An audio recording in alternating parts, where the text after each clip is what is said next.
It was on a bitterly cold morning in March that this most unusual case began. The rain had been falling since dawn, an unrelenting downpour that turned the streets of London into slick, glistening pathways of mud and shadow. The dim glow of street lamps barely penetrated the thick fog that had settled over the city, casting an eerie gloom over Baker Street, inside the cozy confines of 221B Baker Street. However, all was warm and peaceful. Fire crackled cheerfully in the grate, its flickering light casting long, undulating shadows across the walls of the sitting room. I sat in my armchair, my medical journal open on my lap, though my mind was only half engaged with its contents. Across from me, in his usual languid fashion, Sherlock Holmes reclined in his chair, his eyes half closed, the fingers of his right hand drumming rhythmically against the armrest. At first glance, he might have appeared to be on the verge of sleep, but I knew better. His mind, I was certain, was working through some silent, unseen puzzle, waiting only for the next challenge to present itself. The morning paper lay discarded on the table beside him. The headlines offered little of interest to parliamentary scandal, the results of a horse race at Sandown, and a report of an execution due to take place that morning at Newgate Prison. Holmes had glanced at it briefly before dismissing it entirely. It was in that moment of quiet, just as I was considering pouring myself another cup of tea. The serenity of our morning was shattered. A sudden, urgent knock at the door echoed through the sitting room, followed a moment later by the entrance of Mrs. Hudson, her brow furrowed with concern. "A gentleman to see you, Mr. Holmes," she said, "and from the look of him, I'd say he's come in some distress." Holmes' eyes snapped open, a glimmer of interest lighting them. "Then we must not keep him waiting. Show him in." A moment later, the door swung open, and a drenched, anxious man stumbled inside. He was of medium height, his gray hair disheveled and his sharp features drawn tight with worry. His clothes, though finely tailored, were rumpled and mud-streaked, and his gloves bore dark speckles of damp earth, suggesting that he had come in great haste through the storm. Holmes regarded him coolly. "You are from Newgate Prison," he stated without preamble. The man started violently. "How did you?" Holmes waved a hand dismissively. "The mud on your boots contains yellowish clay, a distinct feature of the soil found in the prison yard. There is also a faint but unmistakable scent of charred wood on your coat, likely from the execution pyres kept burning near the gallows." The man exhaled sharply, nodding. "Yes, you are correct. My name is Edward Langford, and I serve as the warden of Newgate Prison. I have come to you, Mr. Holmes, because I am at my wit's end." Holmes sat forward, his interest clearly piqued. "Proceed, Mr. Langford. What troubles you?" Langford wrung his hands together. "Mr. Holmes, an execution was scheduled to take place this morning at precisely 6 o'clock. The condemned was James Harrington, convicted of 3 brutal murders and sentenced to death by hanging." Holmes nodded. "Yes, I recall the case. A swift conviction. By all accounts, a most ruthless criminal." Langford swallowed hard. "Yes, but the execution, Mr. Holmes, it did not take place." A tense silence filled the room. I frowned. "What do you mean? Was a reprieve granted?" Langford shook his head violently. "No, Dr. Watson. The execution was set to proceed as planned. Condemned was brought to the gallows. The crowd had gathered. The black hood was placed over his head. The noose was tightened around his neck. Everything was in order." Holmes' voice was even, and then Langford's fingers clenched into a fist. Then the executioner vanished. Holmes rose and began pacing toward the mantelpiece, reaching for his long-stemmed pipe. His sharp eyes never left Langford's face. "Explain yourself, Mr. Langford. An executioner does not simply vanish." Langford exhaled, his hands trembling. "I know how it sounds, but I assure you it is the truth. At 5:59, Charles Danvers, the executioner, was in position.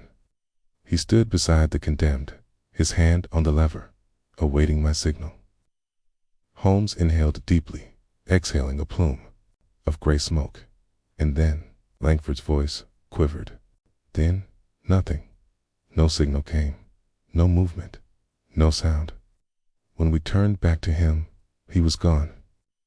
I felt a shiver creep down my spine. Gone. But that's impossible. Langford swallowed hard. That's what I thought. But one moment, Danvers was there, and the next, he was not. Holmes' fingers tapped against the mantelpiece, and the crowd, what did they see? Langford shook his head.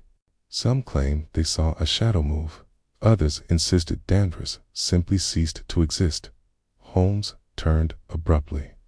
And what do we know of Danvers himself? Langford hesitated. He has been an executioner for 15 years, a professional, precise, and respected man in his grim profession. He had no enemies, at least, none that we were aware of. No debts, no history of instability. Holmes' expression was unreadable. And yet, he has failed in his duty today. Langford paled. You believe he fled? Holmes gave a faint smile. It is one possibility. The other, Langford's throat popped, that he was made to disappear. Langford exhaled sharply. Mr. Holmes, I implore you come to Newgate Prison. The governor is demanding an explanation, and I fear rumors will spread. If word gets out that an executioner vanished before pulling the lever, the public will descend into hysteria. Holmes retrieved his violin case, plucking at the strings absently as he considered. You assume, of course, that I will take the case? Langford's expression faltered. Will you? Not. Holmes smiled. On the contrary, Mr. Langford, this is precisely the sort of puzzle that intrigues me. A man who vanishes at the moment of execution. Quite the riddle, indeed. I reached for my coat. Then we go at once. Holmes nodded. Yes, Watson. We must see the scene before it is tainted by speculation. Langford sagged in relief. Thank you, Mr. Holmes. You are our last hope of making sense of this madness. Holmes chuckled. Madness, Mr. Langford. There is a method to it, I assure you. He turned, tapping the ash from his pipe before retrieving his Inverness coat and deerstalker. Come, Watson.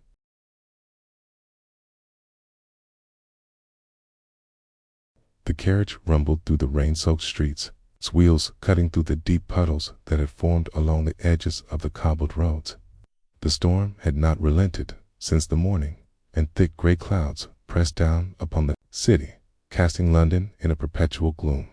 Holmes sat motionless beside me, its sharp features illuminated only by the occasional flicker of lamplight as we passed through the narrow lanes leading toward Newgate Prison. His hands, tinted beneath his chin, gave no indication of restlessness. But I recognized the familiar glint in his eyes. His mind was already racing ahead, dismantling the mystery before we had even arrived. Our client, Edward Langford, the warden of Newgate, sat opposite us, his posture rigid, his face drawn with concern. He had not spoken since we entered the carriage, save for the occasional sharp exhalation. His nervous fingers twitching against his damp coat. At last, I broke the silence. Holmes, have you considered the possibility that this may be nothing more than a carefully executed escape? I asked. Perhaps Danvers was coerced, or even bribed, into feigning his own disappearance. Holmes' lips curled faintly, but he did not immediately respond. Instead, he turned his attention to Langford. Tell me, Mr. Langford, was Danvers a man of means? Langford frowned. Means? No, I wouldn't say so. He was paid fairly for his work, but he lived modestly a small lodging near Clerkenwell. Nothing extravagant. Holmes nodded. And yet, you see the flaw in Watson's theory, don't you? Langford blinked. I'm afraid I do not. Holmes exhaled, shifting slightly. If Danvers had been bribed into fleeing, it would require a substantial sum to persuade a man of his profession to abandon his duties so publicly. And yet, if such a sum had been arranged, it would have drawn noticeable attention. There would be debtors suddenly repaid, extravagant purchases made, whispers among his acquaintances, none of which, I suspect, you have encountered. Langford shook his head. Not a whisper, Mr. Holmes. Holmes tapped his fingers lightly against his knee. Then we must entertain another possibility, that Danvers did not leave of his own accord. Langford paled. You believe he was taken? Holmes did not answer immediately. That, Mr. Langford, is what I intend to determine.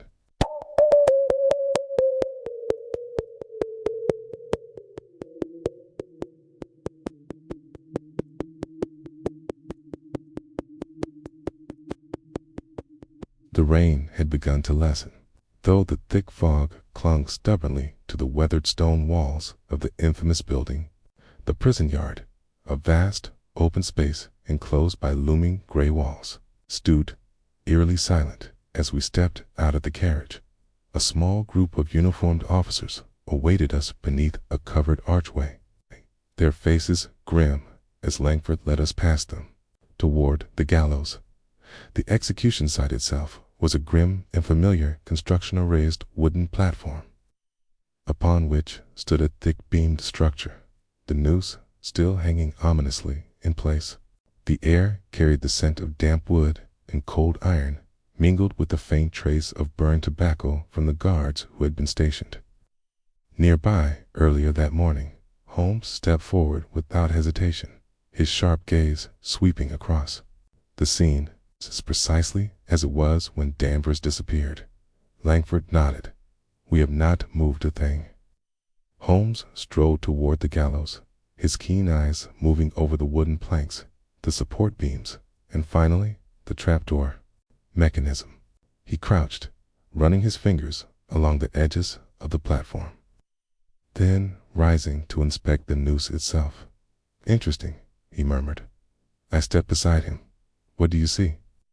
Holmes reached up, lightly touching the thick rope. Its noose was adjusted twice this morning. Langford frowned. Twice. Holmes nodded. Once when it was prepared, and again just before the execution was to take place. I furrowed my brow. But that's standard, isn't it? A final adjustment before Holmes held up a hand. Yes, Watson, quite standard. However, what is not standard? He gestured toward the wooden planks of the platform. Is the absence of any disturbance beneath where Danvers stood? Langford blinked. I beg your pardon.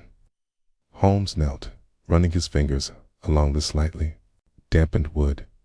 If a man had suddenly been seized or forced away, there would be some evidence of a scuffle, a footprint slightly off balance, a disturbance in the wet boards, a shift in the dust along the seams of the planks. And yet, there is nothing. I exhaled. Then how in heaven's name did he vanish? Holmes remained silent for a moment, then rose, his gaze shifting toward the assembled guards. Tell me, gentlemen, was there anyone here this morning who was not expected? Any unfamiliar faces in the crowd? The guards exchanged glances before one of them, a burly man with a thick mustache, stepped forward. Aye, sir. There was. A stranger stood near the front of the spectators, wore a dark cloak, kept his face mostly hidden. Holmes' eyes flickered. And did this man leave when the commotion began? The guard hesitated. Can't say for certain, sir. When Danvers vanished, all hell broke loose, but I don't recall seeing him after that. Holmes turned to Langford. I should like to speak with James Harrington. Langford's face darkened. The condemned man. Holmes smiled faintly. He was the last person to see Danvers before he vanished. If there is a clue to be found, he may hold it. Langford hesitated, but then nodded. Very well, Mr. Holmes, but be warned, Harrington is a dangerous man. Holmes' expression did not change. So am I. Langford lead. U.S. down the cold, damp corridors of the prison. The air thick with the scent of age and confinement. The echo of our footsteps bounced off the high stone walls, each step carrying us deeper into the belly of Newgate. At last, we reached Harrington's cell. The man within was tall and lean, his dark hair unkempt, his piercing eyes sunken but alert. Despite his chains, there was no fear in his gaze, only quiet amusement. Holmes stepped to the bars. "Mr. Harrington, I presume?" The prisoner smirked. "And you, sir, are Sherlock Holmes." Holmes inclined his head. "Then we need not waste time on introductions." Harrington leaned forward slightly, his chains rattling faintly. "You've come about the executioner." Holmes' lips curled into a small smile. "You saw something." Harrington's gaze gleamed. "I did." Holmes tilted his head. "Then tell me what became of Charles Danvers." Harrington's smile widened ever so slightly. Then, in a voice barely above a whisper, he murmured, "He was taken by the dead."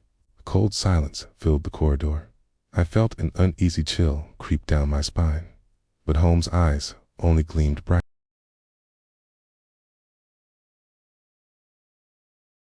The damp stone walls of Newgate prison seemed to press inward, as if the weight of its centuries-old history were watching and listening. The air smelled of iron and damp decay, and the flickering gas lamps did little to drive away the ever-present gloom that clung to the corridors like a specter.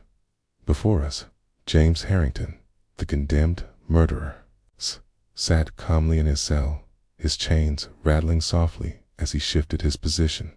His thin, pale fingers drummed absently against the wooden bench on which he sat, his sharp eyes glinting with a mixture of amusement and curiosity.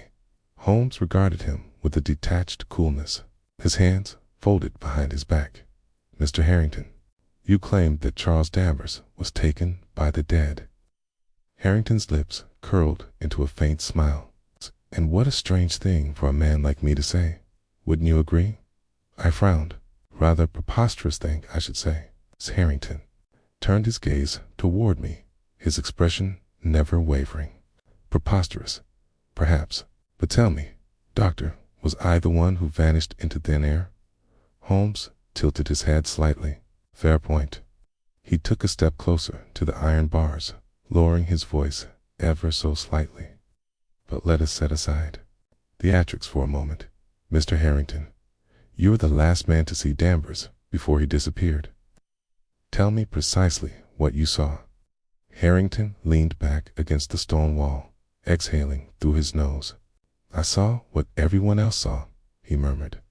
"One moment he was there, and the next he wasn't." Holmes' eyes narrowed. "Do you expect me to believe that you, a man who has nothing left to lose, who stood mere inches away from him, noticed nothing?" Harrington tapped his fingers against his knee. "Ah, but you assume I wish to be helpful." Holmes smiled faintly. "You assume I require your cooperation." A brief silence stretched between them. Then Harrington chuckled. "I rather like you, Mr. Holmes. There's a sharpness in your eyes I don't often see in men who wear the mantle of law and order." His smile widened, revealing teeth like a wolf's. "What will you give me for my story?" Lestrade scoffed. "You're set to hang, Harrington. Don't think for a moment that this will buy you a second chance." Holmes raised a hand to silence him. "What do you want?" Harrington's dark gaze flickered with amusement. "Nothing grand, only a simple request." He leaned forward, lowering his voice to a conspiratorial whisper. "When I die, I want my name to be remembered." Stiffened at the cold finality of his tone, Holmes nodded slowly. "Very well," Harrington exhaled, sitting back. "A promise from Sherlock Holmes. Now, that's worth something." Holmes did not break eye contact. "Your story, then?" Harrington's fingers stilled against his knee. His expression darkened, ever so slightly, as if the weight of what he had seen had finally settled upon him. It happened the moment the noose tightened around my neck. He murmured. Danvers stood beside me, his hand on the lever. I could feel his breath in the air, smell the sweat on his skin. Holmes said nothing, only listening. Then Harrington continued, his voice growing softer. I heard something. Okay. I frowned. Heard what? Harrington's gaze flickered toward me. A whisper. Doctor. Low and raspy, like wind through a cracked door. Lestrade scowled. You're making this up? Harrington ignored him. It came from behind me, behind Danvers, a voice that did not belong to any man I know. Holmes' posture did not change. What did it say? Harrington hesitated. Key. Then, in a voice barely above a breath, he whispered, You should not be here. A chill ran down my spine. Holmes, however, remained impassive. Okay. Then, Harrington exhaled. Then, the air grew cold. My breath turned to mist before my eyes, even though the morning was not cold enough for it. I saw Danvers stiffen beside me, as if he had felt it too. Then he snapped his fingers. Gone. Lestrade let out a scoffing laugh. A ghost story. That's what you're peddling. Harrington smiled, but there was no mirth in it. I don't care what you believe, Inspector, but I saw what I saw.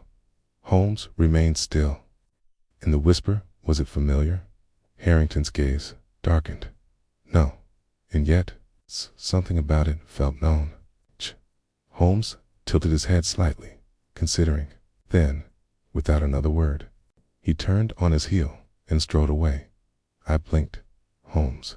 Come, Watson. I hesitated before following him out of the cell. Lestrade, after casting one last glare at Harrington, did the same. We stepped back into the main corridor, the gas lamps casting long shadows against the stone walls. Holmes walked with measured steps, his mind clearly racing. Lestrade sighed, rubbing his temple. That was a waste of time. Ghost stories and cold air. Bah, I've half a mind to let Harrington's noose tighten just a little sooner. Holmes finally spoke. Lestrade, how many executioners has Newgate employed in the last 30 years? Lestrade frowned at the sudden question. How should I know? You'd have to ask Langford. Holmes nodded. I shall. I furrowed my brow. Holmes? What are you thinking?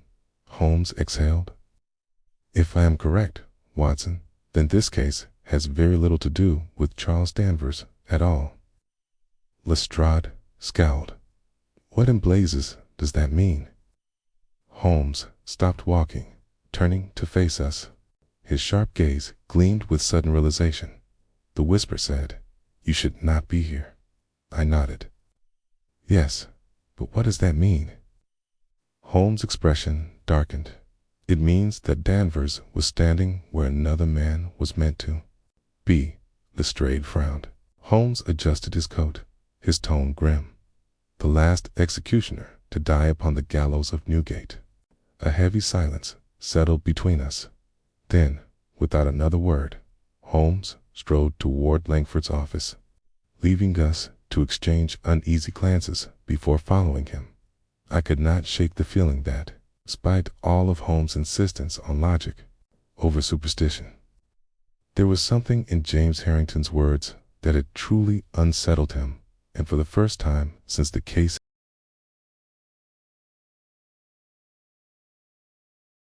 Holmes strode through the corridors of Newgate Prison with unwavering purpose, his coat billowing slightly with each measured step. Lestrade and I followed, exchanging uneasy glances, while Langford, our nervous host, struggled to keep pace.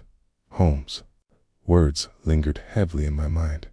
Danvers was standing where another man was meant to be. I had seen Holmes unearth dark secrets before, but something in his expression troubled me. His sharp mind thrived on puzzles and deductions. Yet there was something about this case, about the whisper Harrington had described, that had given him pause. At last, we reached Langford's office, a stark room furnished only with a desk, a chair, and rows of ledgers lining the shelves. The smell of old parchment and damp stone filled the air. Langford, still shaken from our encounter with Harrington, cleared his throat and gestured to a locked cabinet behind his desk. "If it's execution records you want, peer in there," he said. Holmes nodded. "Precisely." Langford retrieved a ring of brass keys from his pocket and unlocked the cabinet. He pulled out a heavy, leather-bound ledger. Its spine cracked from years of handling, and placed it on the desk. Holmes wasted no time. He flipped through the yellowed pages with practiced ease, scanning the long list of names. I stepped closer, peering over his shoulder as he traced his finger down the columns. At last, he stopped. "There," he murmured. Langford leaned in. "What is it?" Holmes tapped the page. "The last execution before Danvers took the post." I followed his gaze to the name scrawled in faded ink: Thomas Applegate. Lestrade furrowed his brow. "And who the devil is he?" Holmes exhaled. "The executioner before Danvers." Langford paled slightly. "Yes, I remember him. A competent man. Served for nearly 20 years. Holmes' finger moved to the final entry beside his name. The notation was brief but stark. Executed by hanging. A cold silence filled the room. I swallowed. "Hanged?" Langford nodded grimly. "It was a bad business. He was convicted of murdering a prisoner, a man who was due to hang the following morning. Claimed the man was a devil in human skin, that he needed to die before his time. There was no trial, only a swift judgment. And in a grim twist of fate, he was executed on the very gallows where he had once stood as executioner." Lestrade scoffed. "Poetic justice, if you ask me." Holmes was silent. I studied him carefully. "Holmes." He tapped the page lightly. "When was he executed?" Langford ran a finger along the adjacent column. "October 4th, 1887. Holmes' expression darkened, and Danvers took over shortly after. Langford nodded. He was the natural successor. No one else in London had Applegate's experience. Holmes turned away from the ledger, his keen eyes scanning the dim room, lost in thought. His voice, when it came, was quiet but precise. "Langford, tell me when Thomas Applegate was hanged, who carried out the execution." Langford hesitated. "Why, Danvers did." Kell settled over the room. Holmes nodded. "And now, at the very same gallows, Danvers has vanished." Holmes remained deep in thought as we made our way back through the dimly lit corridors of Tom's Newgate prison. The sounds of dripping water from the ceiling and the occasional distant cough of a prisoner were the only noises that accompanied us. Finally, he spoke. "Watson, do you recall the phrase, 'the dead take their own'?" I frowned. "It sounds familiar, but I cannot place it." Holmes nodded. "It is an old superstition among executioners. Some believe that a man who has unjustly taken a life upon the gallows will, in time, be claimed by the very spirits of the condemned." Lestrade snorted. "You're not suggesting Danvers was dragged off by ghosts, are you?" Holmes smirked faintly. "No, Lestrade, but I am suggesting that someone wants us to believe he was." We passed through the narrow passageway leading toward the main hall, but as we did, Holmes suddenly stopped short. His gaze had fixed on something ahead, a single set of damp footprints on the stone floor, leading away from the gallows. Lestrade frowned. "Those weren't there before." Holmes knelt, examining them. His voice was calm, but his eyes burned with intensity. "No, they were not. The footprints led down a side passage, one rarely used." Holmes rose abruptly. "Langford, where does this corridor lead?" Langford hesitated. "That passage connects to the old executioner's quarters. They've been abandoned for years." Holmes' lips curled. "Not abandoned, Mr. Langford. Only forgotten." Without another word, he strode down the corridor, following the trail. I felt a strange unease settle over me as we followed, the air seeming to grow thicker, heavier with each step. Lestrade muttered, "I have a bad feeling about this." Holmes ignored him, pushing open a heavy wooden door at the end of the passage. We stepped inside. The air in the old executioner's quarters was stale and undisturbed, save for the faint scent of damp and dust. The room was small and simple. Wooden cat, a desk, and an iron-bound chest in the corner. Holmes' gaze swept the room. Then he stepped forward, kneeling beside the chest. The kit was partially open. He lifted the lid, revealing a set of old executioner's robes, but it was what lay beneath them that caused him to exhale sharply. A black hood. Lestrade frowned. "What is it?" Holmes lifted the hood, turning it over in his hands. Then he tilted it toward the dim light. A name was stitched into the fabric. Thomas Applegate. Langford's breath hitched. But that was his hood. "Why is it here?" Holmes rose slowly, his expression unreadable. "It's because, Mr. Langford, someone placed it here very recently." A tense silence filled the air. Then a sound. A faint, scraping noise coming from behind the wooden wall panels. Lestrade reached for his revolver. "What was that?" Holmes' expression darkened. "Something tells me we are no longer alone." That moment, the flame in our single lantern flickered. The air turned strangely cold, as if an unseen presence had passed through the room. Langford swallowed hard. "Mr. Holmes." Holmes' voice was calm, measured. "Yes, Mr. Langford."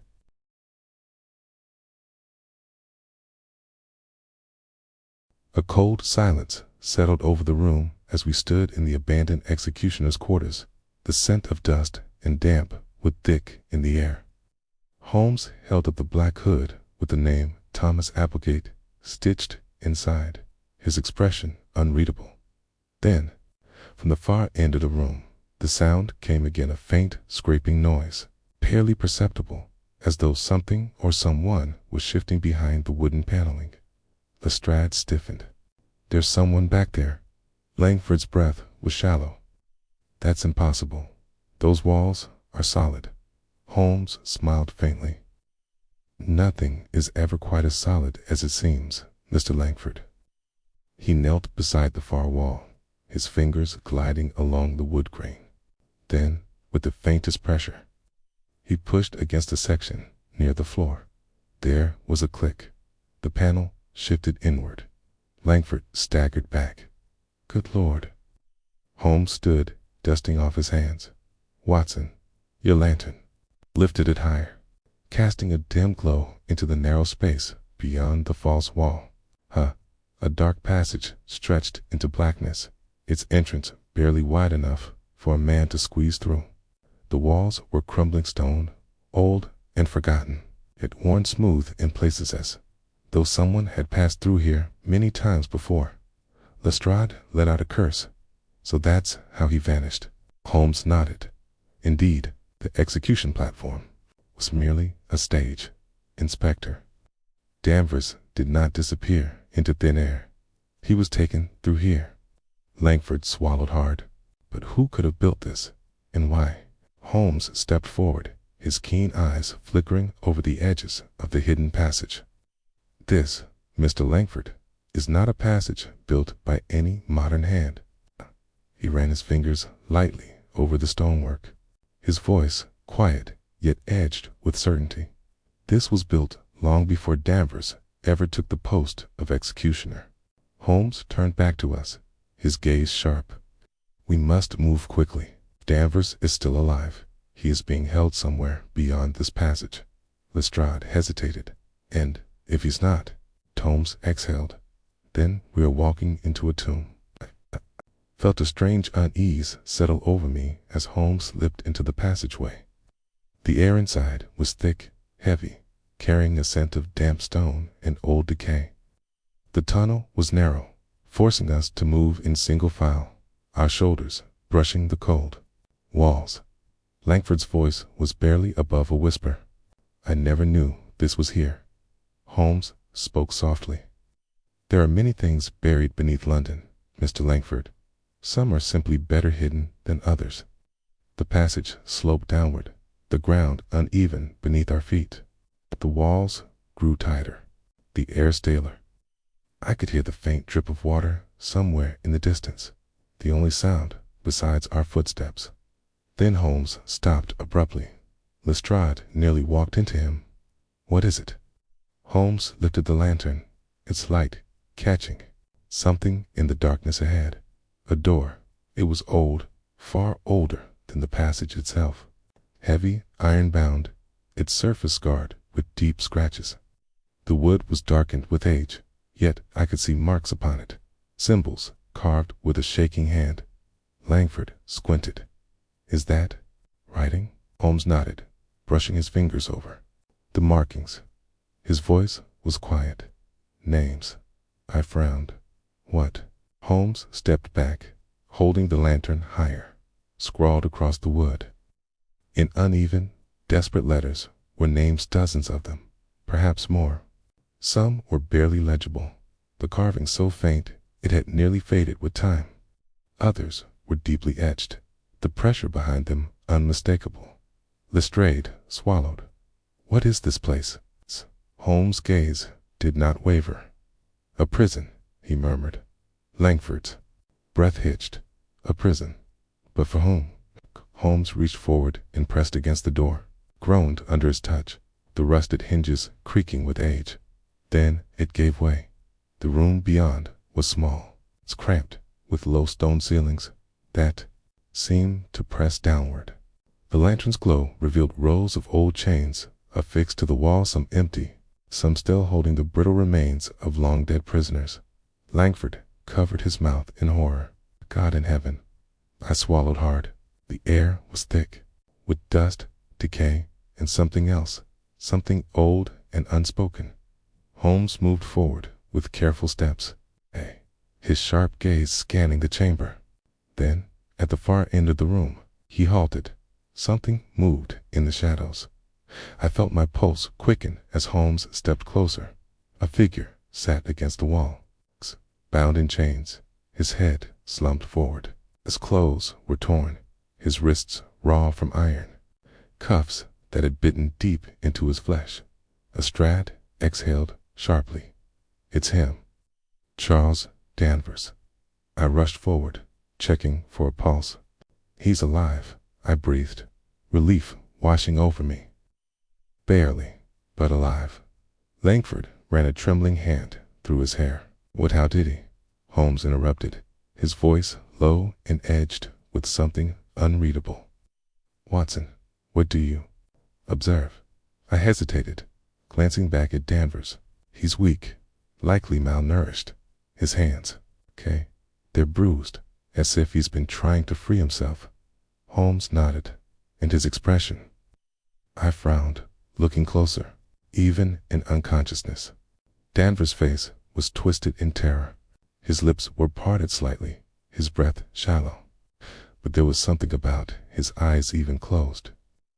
They seemed filled with unspeakable horror. Holmes' voice was quiet. "He has seen something." Lestrade cleared his throat. "Something, or someone." Langford was pale. "But who would do this?" Holmes exhaled. "That, Mr. Langford, is the question." Then, as I turned back to Danvers, I noticed something. A single mark, freshly scratched into the stone wall beside him. Like the older carvings, this one was clear, recent. A single word: Applegate. A heavy silence filled the chamber. Lestrade swallowed hard. "You don't think?"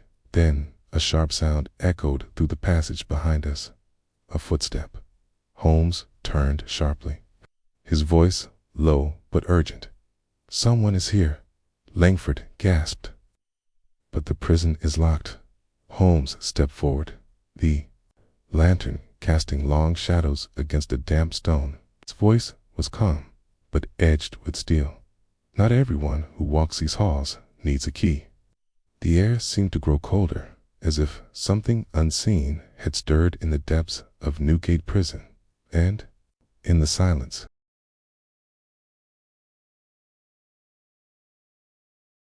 A single footstep echoed in the passageway behind us. The sound was faint, nearly swallowed by the heavy silence of the underground chamber, but it was enough. Holmes froze mid-step, his keen eyes snapping toward the dark corridor beyond. Lestrade, ever the man of action, reached instinctively for his revolver. "Who's there?" he barked. Only silence answered. I exhaled slowly, my heartbeat thrumming in my ears. The air in the chamber had changed, thickened somehow, as if the very stones of Newgate held their breath. Behind me, Langford swallowed audibly. Holmes motioned for quiet, tilting his head, slightly listening. Then, in a whisper barely above breath, he murmured, "We are being watched." For a long moment, none of us moved. The lantern's weak glow barely reached the corridor beyond, leaving its farthest recesses cloaked in impenetrable darkness. Then a second sound. Not a footstep this time, but something more unsettling. A faint exhalation of breath, like a sigh from deep within the passage. Langford shuddered. This can't be happening. Holmes was already moving. With a swift, deliberate motion, he handed me the lantern and withdrew his magnifying lens, crouching low to examine the ground near the passage entrance. Lestrade stepped forward, revolver raised. "We should follow." Holmes cut him off. "Not yet." I furrowed my brow. "If someone is in these tunnels," Holmes raised a hand for silence. His fingers traced lightly along the damp stone floor, searching for something unseen to the rest of us. Then, abruptly, he exhaled. Lestrade scowled. What do you mean?" Holmes straightened, brushing dust from his coat. "There were two people in this chamber before us." Langford blinked. "Two?" Holmes nodded. "One set of footprints belongs to Danvers. Of course, he was dragged here. But the other," he turned his piercing gaze to the corridor. "The other belongs to our unseen visitor." Lestrade tensed. "You mean he's still here?" Holmes glanced at the footprints leading into the dark corridor. "Not anymore." I inhaled sharply. "He's fled." Holmes nodded. "And we must follow?" Without another word, Holmes strode toward the corridor, his movements quick and precise. I hurried after him, lantern held high, as Lestrade and Langford followed at a cautious distance. The passage twisted and turned, the air growing thicker with moisture, the walls narrowing around us. The smell of aged stone and mildew clung to the air, mingling with something else, something earthy and metallic. Blood. I caught Holmes' eye. He had noticed it too. "Watson, the lantern," he murmured. I lifted the light, and thereon, while ahead were fresh smears of blood. Langford let out a quiet curse. Who in God's name has been down here?" Holmes stepped forward, his gloved fingers tracing the smeared pattern. "The trail is recent." Lestrade gripped his revolver tighter. "Then we may still catch them." Holmes exhaled softly. "Perhaps." Then, with unerring certainty, he pressed onward. The narrow passageway opened suddenly, revealing a small chamber, one that had clearly been long abandoned. The floor was uneven, the stones cracked, and at its center stood a rusted iron-barred door. Holmes approached cautiously. The bars were bent inward, as if something or someone had forced its way through. I hesitated at the threshold. "Holmes, what is this place?" Holmes ran a hand lightly over the iron. "An old cell, likely abandoned when Newgate's newer blocks were built." Lestrade squinted through the broken bars. "And whoever was here didn't want to stay." Holmes smiled faintly. "Or didn't want someone else getting in." Chill crawled up my spine. "Meaning?" Holmes stepped into the cell, his sharp gaze sweeping the interior. "Meaning, Watson, that this was not a cell for keeping prisoners." Lestrade frowned. "Then what was it?" Holmes crouched, brushing dust from a deep groove in the floor, worn by time and use. Then he spoke, his voice quiet but certain. "A tomb." Langford let out a choked breath. A tomb? Holmes did not look up. Not in the conventional sense. This cell was not built to house the living, but to contain the dead. I shuddered. But why? Holmes' fingers traced the groove in the floor. To keep something hidden. Then he tilted his lantern downward, and there, into the stone beneath the dust, was a single name. Applegate. Lestrade exhaled sharply. That's the second time we've seen that name. Holmes nodded, his gaze unreadable. And it will not be the last. Langford swallowed. You don't think he's alive, do you? Holmes exhaled. No, Mr. Langford. But I think his presence lingers all the same. I furrowed my brow. Surely you don't. He held up a hand. Watson, the world is filled with men who believe themselves to be ghosts. Sometimes such belief is powerful enough to shape reality itself. Lestrade scoffed. I don't follow. Holmes dusted off his coat. Then allow me to explain. He turned to face us, his expression suddenly sharp and unwavering. We assumed Danvers was taken. Huh, but what if I told you he was not taken at all? Langford frowned. Then what are you suggesting? Holmes stepped toward the iron bars, his voice calm but edged with steel. I am suggesting that Danvers came here of his own will. A cold silence followed. I stared at Holmes, incredulous. But why? He was found chained. Holmes nodded. Case, but the scratches on his wrists suggest he tried to escape long after he was restrained, which means Lestrade exhaled. Key, let himself be captured. Holmes smiled faintly. Precisely. Langford ran a shaking hand through his hair. But, why would he do such a thing? Holmes turned back toward the darkness beyond the cell, his gaze flickering with something unreadable. To seek absolution, Mr. Langford. I shivered. From what? Holmes' voice was almost a whisper. From the man he sent to the gallows. A faint sound echoed through the tunnels, once more a distant shuffle. Barely discernible. Holmes turned sharply. The man in the shadows is still watching. Lestrade raised his revolver. Then let's catch him. Holmes exhaled. Inspector, we must first understand why he has led us here. Langford hesitated, and then Holmes smiled grimly. Then, Mr. Langford, we will find out who he truly is. I glanced back toward Danvers' unconscious form. The mystery was deepening, but one thing.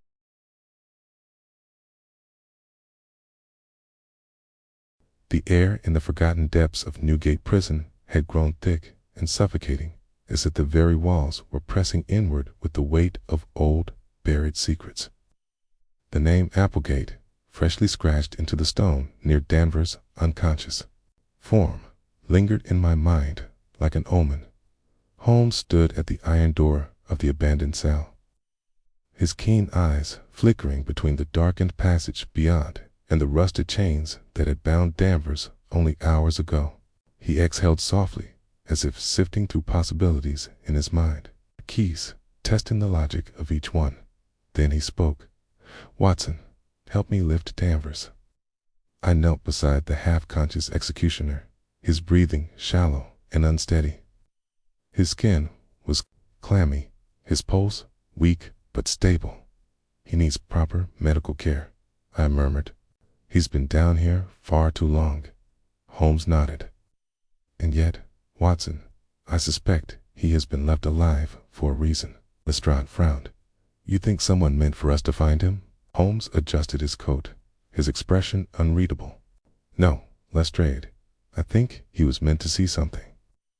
Langford, still pale from our descent into the underground, stepped forward hesitantly. Mr. Holmes, I must insist, who in God's name could have brought him down here?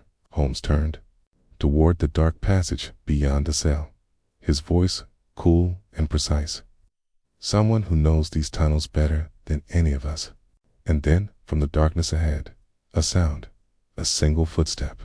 The air grew cold, and every man in that room fell silent. Holmes took a step forward. his hand lifting ever so slightly toward the shadowed corridor. Lestrade stiffened. Holmes. Don't, but Holmes spoke, his voice calm, carrying into the void. You've led us here. We have followed. Now, step forward, sir. A long pause. Then, from the blackness ahead, a figure emerged.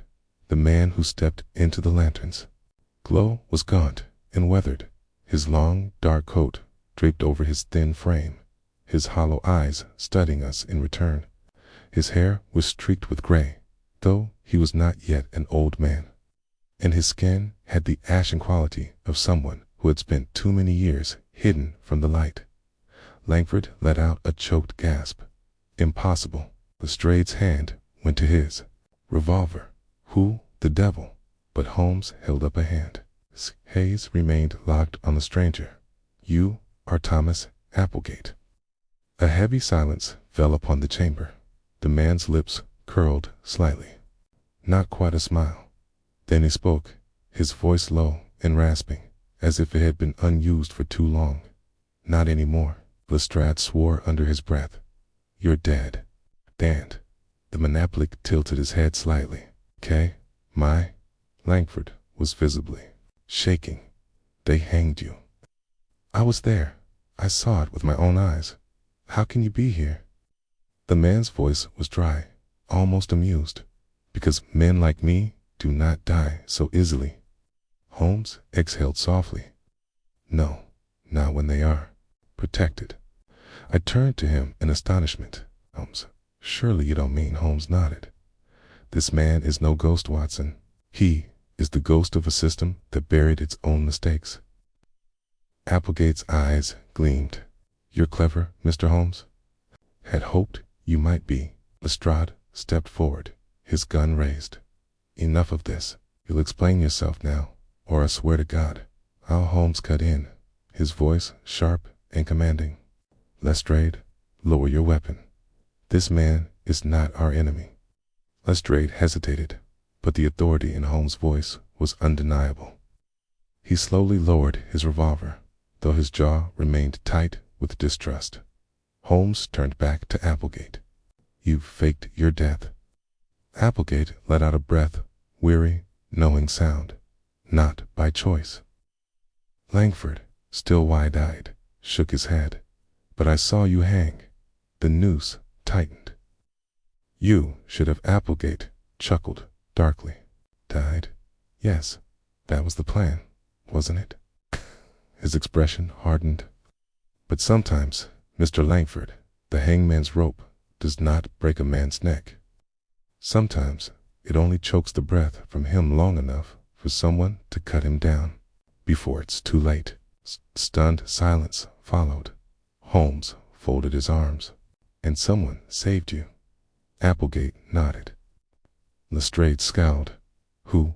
Applegate exhaled. The same man who ensured Danvers would take my place. Holmes' voice was calm. A man in the system. Someone with power. Applegate nodded again. Langford shook his head. But why? Why spare you?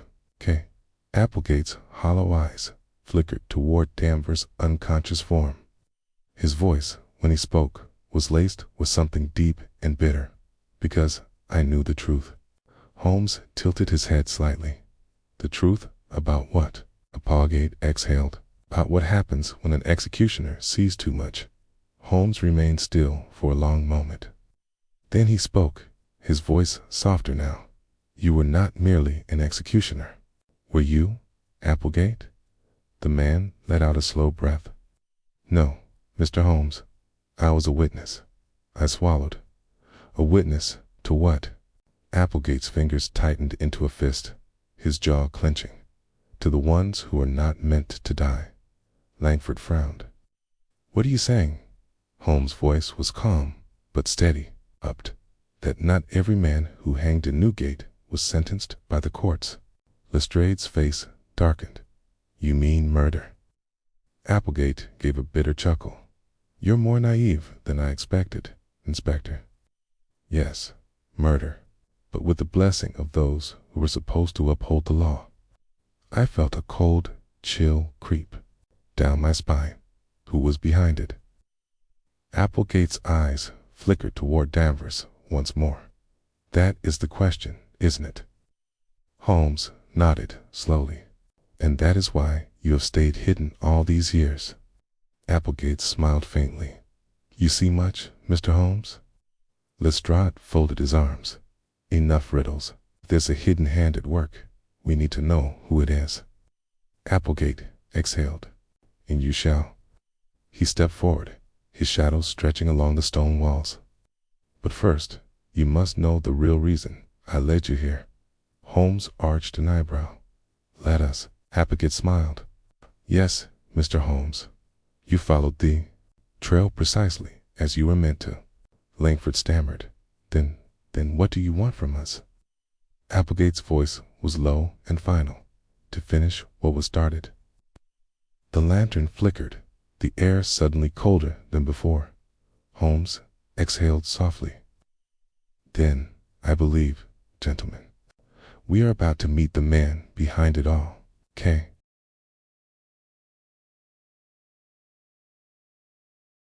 The air in the underground chamber was thick with tension. The flickering lantern casting long, shifting shadows across the damp stone walls. The presence of Thomas Applegate, the executioner who had supposedly died at the gallows, had shattered every assumption we had carried into Newgate Prison. But Holmes was not yet satisfied. You led us here for a reason, Mr. Applegate, he said, his voice calm, yet edged with something firm and unrelenting. Okay? And I do not believe it was simply to share your story. Applegate's hollow eyes flickered toward Danvers, who lay barely conscious on the floor, then back to Holmes. No, he murmured. It wasn't. Holmes stepped forward. Then, speak plainly. Applegate exhaled slowly. I am not the one you seek. Lestrade let out a sharp scoff. Of course you're not.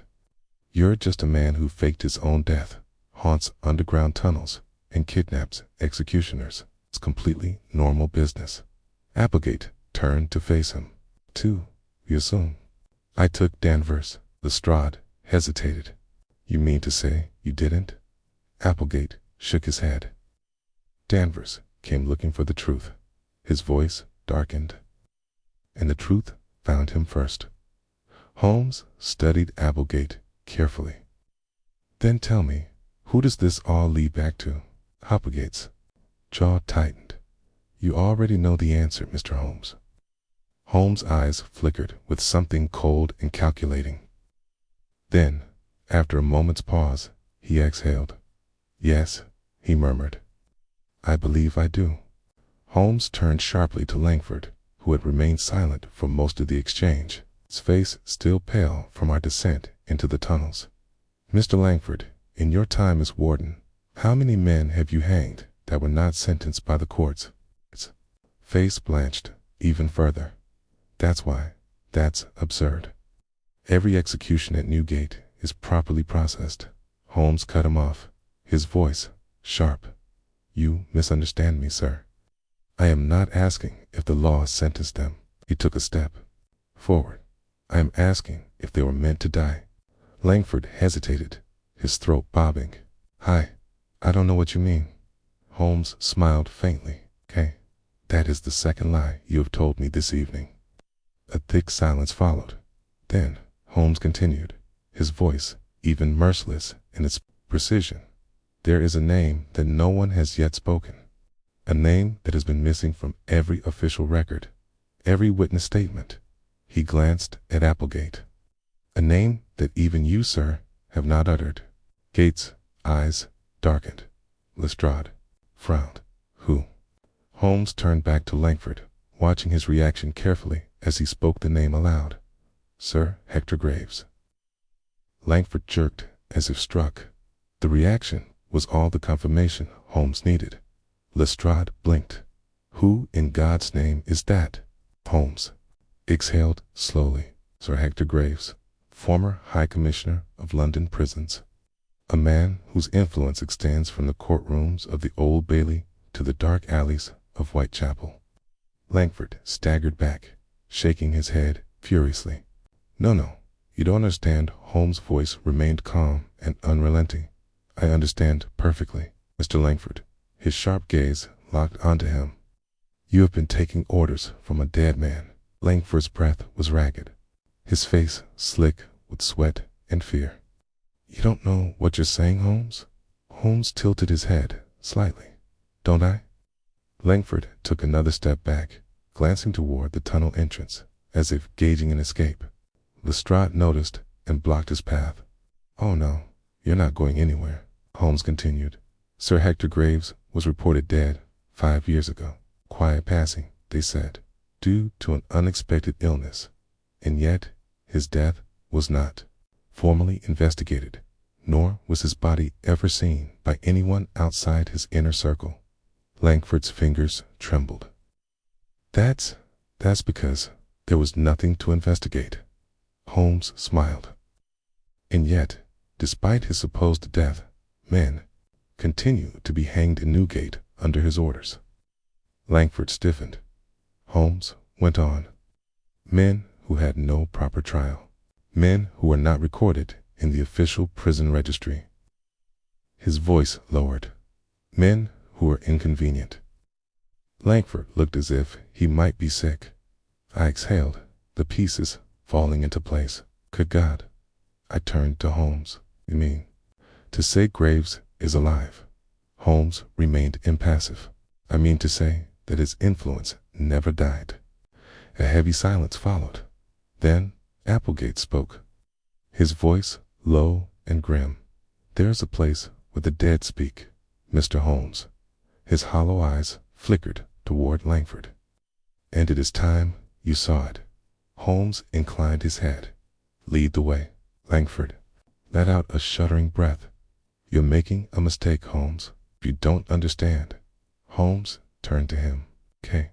His voice was quiet but absolute. I understand that you are a man who fears his master more than a noose. Langford said nothing. Lestrade grabbed his arm. You're coming with us. Okay. With that, we followed Thomas Applegate deeper into the underground. The tunnel grew narrower as we descended. The air damp and thick, carrying the scent of old iron and dust. Holmes moved ahead of us, his steps sure and silent, his lantern barely illuminating the endless darkness. I could feel the weight of the stone above us, pressing down like a tomb that had long been sealed.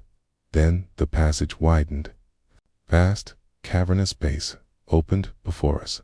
The floor was lined with uneven stones, the walls covered in etched markings, names scratched into the rock. Lestrade exhaled. What is this place? Applegate stepped forward. This, gentlemen, is where the men who were never meant to exist were buried. Langford stiffened, looking away. Holmes stepped closer, running his fingers over the names carved into the stone. Canes of prisoners, canes of men whose trials never saw the light of day. Then he stopped at the very end of the chamber. Etched more deeply than the others was a single name. Hector Graves. Holmes exhaled. He was here. Applegate nodded. And he still is. Langford's breathing grew uneven, his hands trembling. Holmes turned sharply. Where is he? Applegate's voice was quiet and certain. Closer than you think. Then, from the shadows behind us, a voice cold as the grave. Well done, Mr. Holmes. I spun, my pulse hammering. A figure stepped into the lantern's glow. Man who should not exist. IX. The man who was buried alive shadow moved within the cavernous chamber, stepping out from the depths beyond the names carved into the stone. The lantern's glow wavered, casting long, flickering shapes along the walls. Then he stepped forward, Sir Hector Graves, a man who was supposed to be dead for 5 years. I inhaled sharply, my pulse quickening at the sight of him. His face was gaunt, lined with years spent in secrecy, but his dark, piercing eyes had lost none of their cold, calculating menace. His silvered hair was neatly combed back, and despite the damp, crumbling walls surrounding him, he wore a well-tailored black coat, immaculately kept. Holmes regarded him with a steady, unreadable gaze. "Huh," he murmured. "Sir Hector Graves, I must commend you. Few men can vanish so completely and yet remain so entirely present." A faint, humorless smile touched Graves' lips. "And yet, here we are, Mr. Holmes. You at my door, me still standing." Lestrade's grip tightened around his revolver, his voice tense. "You should be rotting in a graveyard, Graves." Graves turned his cold gaze toward Lestrade, his lips curling faintly. "So should many men, Inspector." Holmes stepped forward, ignoring the tension in the room. His sharp eyes swept over Graves' surroundings, taking in the lined shelves, the makeshift desk, the parchment stacks of old records that had no business existing outside of a prison archive. "This is no hiding place," Holmes murmured. "This is a command center." Graves exhaled. "Receptive, as always, Mr. Holmes." Langford, still pale and trembling, finally found his voice. "Sir Hector, they told us you were dead." Graves turned to Langford with something akin to pity. "Yes, and you believed him." Langford's throat bobbed. "Then, you never left." "You never, of course, I never left," Graves said coolly. "Newgate is mine, Langford, and it always has been." Lestrade took an aggressive step forward, his revolver now fully raised. "You've had your fun, Graves, but it's over now." Graves chuckled, shaking his head. "I see that time away from polite society has not dulled your crudeness, Inspector." Holmes, still utterly calm, studied him. "You have been orchestrating illegal executions, removing prisoners that the courts deemed unworthy of death, silencing men who carried inconvenient truths. How long?" Graves tilted his head slightly, the corner of his mouth twitching upward. "Does it matter?" Holmes smiled faintly. "To you, perhaps not. But to the families of the men you've buried in these walls, quite." Graves sighed. "Holmes, you are an intelligent man, rational man. Do not pretend that you do not understand the necessity of what I have done."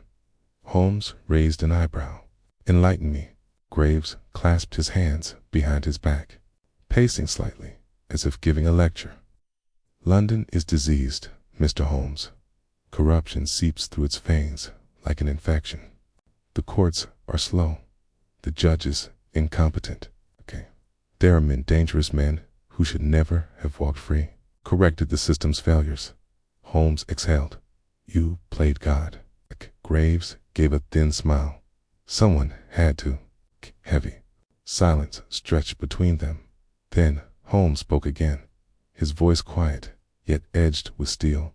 "In Danvers." Graves finally looked at the barely conscious executioner, still slumped against the wall. A flicker of something, perhaps amusement, passed through his expression. "Ah, yes," he murmured. "The boy was loyal. And yet, loyalty is a fragile thing." Holmes' gaze darkened. He was asking too many questions. Graves nodded. He was getting close. He turned slightly, glancing at Applegate. "Much like your predecessor, Applegate's." Fingers curled into fists, his face lined with a barely suppressed.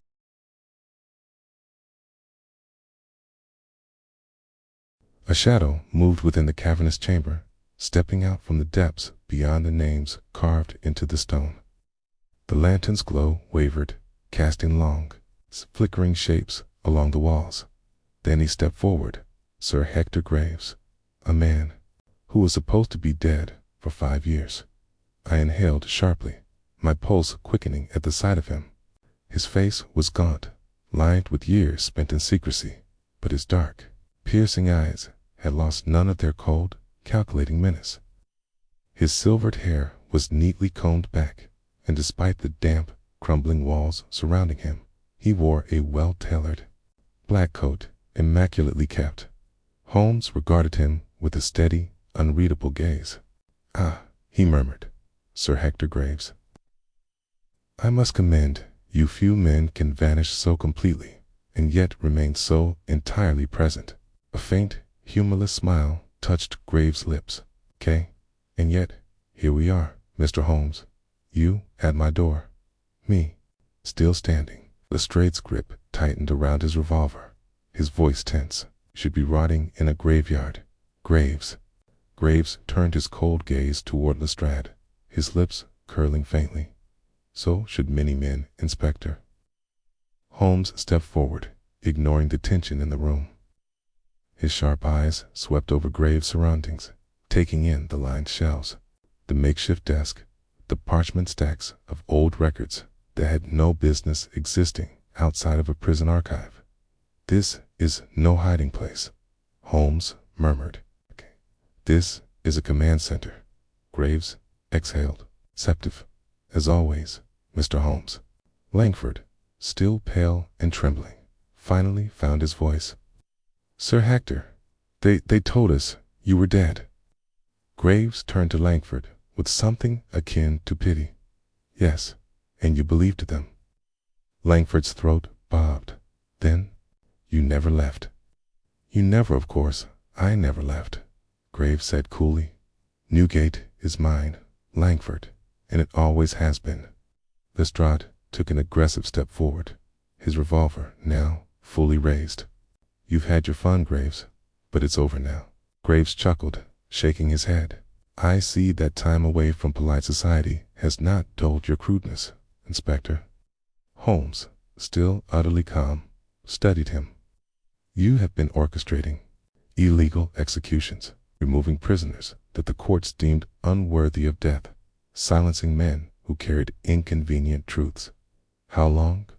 Graves tilted his head slightly, the corner of his mouth twitching upward. Does it matter? Holmes smiled faintly. To you, perhaps not, but to the families of the men you've buried in these walls. Quite, Graves sighed. Holmes, you are an intelligent man, a rational man. Do not pretend that you do not understand the necessity of what I have done. Holmes raised an eyebrow. Lighten me.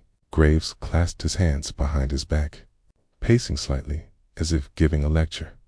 London is diseased, Mr. Holmes. Corruption seeps through its veins like an infection. The courts are slow, the judges incompetent. There are dangerous men who should never have walked free. I corrected the system's failures. Holmes exhaled. You played God. Graves gave a thin smile. Someone had to. A heavy silence stretched between them. Then Holmes spoke again, his voice quiet, yet edged with steel and Danvers. Graves finally looked at the barely conscious executioner, still slumped against the wall. A flicker of something, perhaps amusement, passed through his expression. Ah, yes, he murmured. The boy was loyal, and yet loyalty is a fragile thing. Holmes' gaze darkened.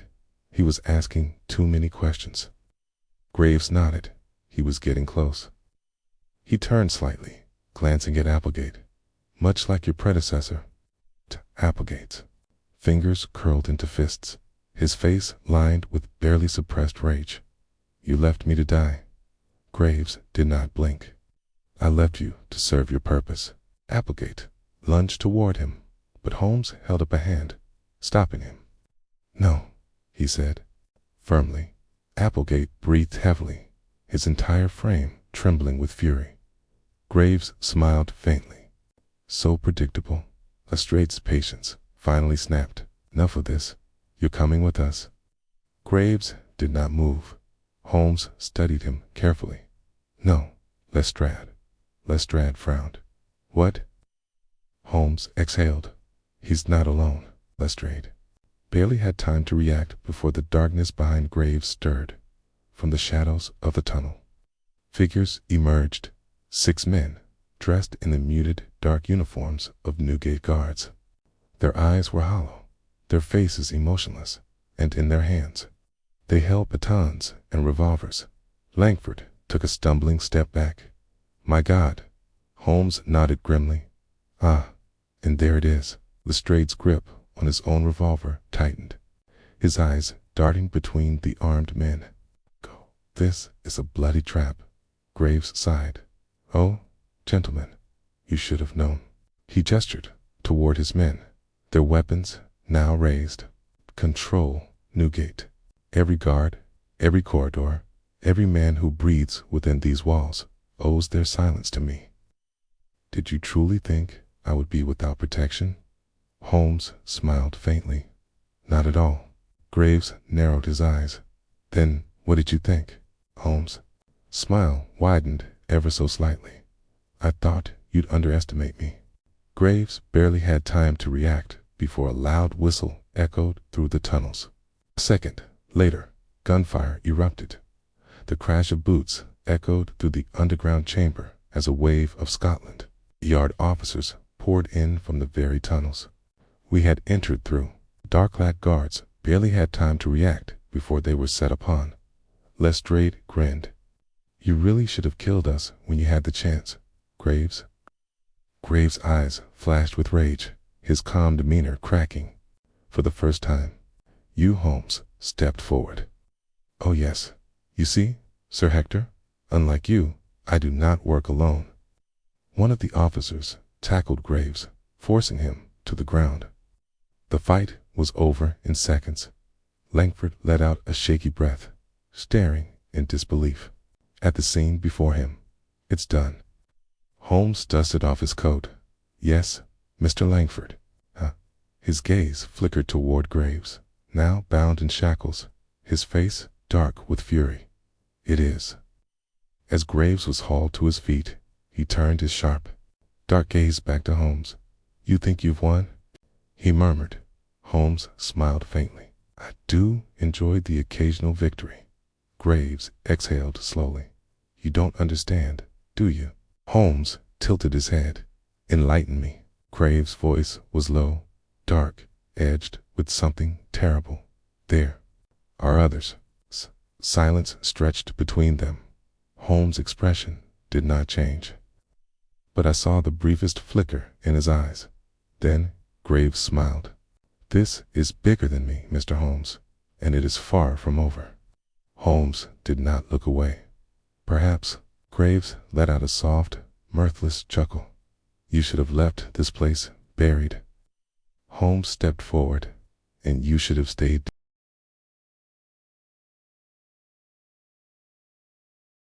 The halls of Newgate Prison felt different as we emerged from the underground tunnels. Sir Hector Graves, bound and surrounded by Scotland Yard officers. The air that had once felt heavy with centuries of secrets now carried something else. Finality. Graves walked silently between his captors, his expression unreadable, but I saw it in his eyes, the slow, bitter realization that his empire of shadows had collapsed. Lestrade gave him a sharp shove forward as we neared the prison gates. I'll make sure you get a nice, comfortable cell, Graves.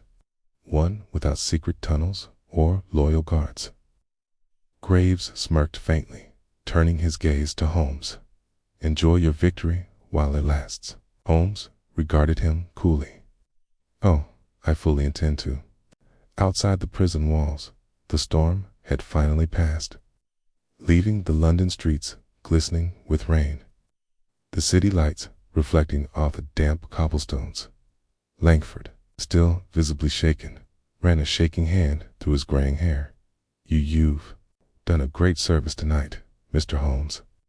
Holmes exhaled slowly, watching as Graves was hauled into a police carriage. Have I? Langford blinked. What do you mean? As Holmes turned toward him, his expression unreadable. Graves was only a symptom. The disease remains. Lestrade frowned. You mean the rest of his network? Holmes nodded. The men who enabled him, who let him operate unchecked for years. Graves may be in chains, but I guarantee there are others who will seek to take his place. Langford's face darkened. Then what do we do? Holmes gave a faint smile. We watch, we listen, and when the time comes, we strike again. Lestrade exhaled, rubbing his temple. Brilliant. Just what I needed. Another invisible army of corrupt officials to hunt down. Holmes patted him on the shoulder. I have faith in you, Lestrade. Lestrade snorted. That makes one of us. Holmes turned slightly, his eyes drifting toward Thomas Applegate, who stood near the prison gates, staring out at the city he had not seen in years. Applegate had no home, no identity, no place in a world that had already buried him once. He turned to Holmes. "What happens to me now?" Holmes studied him carefully. "That depends, Mr. Applegate. Do you intend to return to the shadows?" Applegate's jaw tightened, his eyes dark with old ghosts. "I did not come back to disappear again." Holmes nodded. "Then I suggest you make use of your second life." Applegate arched an eyebrow. "And how do you propose I do that?" Holmes exhaled, adjusting his coat. "There are men still out there who need to be stopped, okay? And you know their methods better than anyone." A long pause. Then, slowly, Applegate smiled. "I'll consider it." Holmes tilted his head. "Right is all I ask." With that, Applegate turned and disappeared into the London streets, a man without a past, walking toward an unknown future. It was nearing midnight by the time Holmes and I returned to 221B Baker Street. The fire in our sitting room burned low, casting long shadows against the walls. Holmes stood by the window, silhouette framed against the gaslit streets, his mind clearly still turning over the case we had just closed. I poured us both a glass of brandy, setting one beside him. "You've been unusually quiet, Holmes." Holmes did not turn. "Do you know what troubles me most, Watson?" I leaned back in my chair. "Tell me," he exhaled softly. The ease with which a man like Graves was able to operate. He was no criminal mastermind, no Moriarty. Yet he controlled Newgate for years, orchestrating murders in the name of justice. I nodded. "Yes, it is a chilling thought." Holmes finally turned from the window, his gaze meeting mine. "Justice, Watson, is the most fragile illusion of all.